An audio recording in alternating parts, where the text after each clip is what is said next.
ছুটির দিনে বাড়িতে বসে থাকা মানে শুধুই সময় নষ্ট করা। সেই কারণে ছুটির দিনটা উপভোগ করতে বেরিয়ে পড়েছি। আমাদের এখানে ৫৮ গেট নামক একটা জায়গা আছে, সেখানে গিয়ে প্রথমেই চলে গিয়েছিলাম চিলড্রেন পার্কে। কারণ আমার মেয়েকে নিয়ে গিয়েছিলাম, আমার মেয়ে যাতে আনন্দ করে সেই কারণেই কিন্তু সবাই মিলে সেখানে যাওয়া। তো সেখানে গিয়ে প্রথমেই আমরা চলে গিয়েছিলাম চিলড্রেন পার্কে, আর সেখানে একটু বসে খাওয়া দাওয়া করা হলো।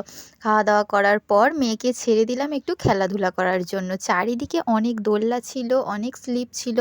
তো মেয়ে কিন্তু খুব আনন্দ পাচ্ছিল এই জিনিসগুলো দেখে। ও কোনটা ছেড়ে কোনটা ধরবে বুঝতেই পারছিল না। ও কিন্তু ওর পাপার সাথে একটু দোলনাও চড়েছিল। আর দিনটা যেহেতু ছিল ছুটির দিন, সেই কারণে কিন্তু এখানে খুব ভিড় হয়েছিল। যে কারণে দোলনাতে তো বসার সুযোগই পাচ্ছিলাম না। অনেকক্ষণ দাঁড়িয়ে থাকার পরে আমার মেয়ে অবশেষে দোলনাটা চড়তে পেরেছে।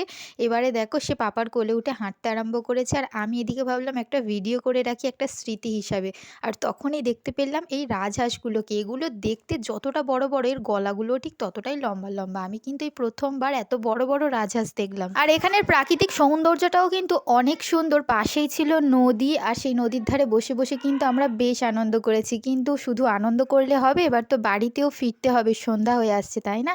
তাই সবাই মিলে বাড়ির দিকে রওনা দিলাম। আর দেখো দেয়ালে কত পশু পাখির ছবি, এগুলোই আমার মেয়েকে দেখাচ্ছিলাম। এবারে আমার মেয়ে কিন্তু বাড়িতে এক্কেবারে যেতে চাইছিল না, খুব কান্নাকাটি করছিল, কিন্তু তাকে জোর জবরদস্তি বাড়ি নিয়ে আসা হলো। ভিডিওটা কেমন লাগলো কমেন্টে জানিও। সকলে ভালো থেকো, সুস্থ থেকো, নিজের খেয়াল রেখো। চলো টাটা, বাই।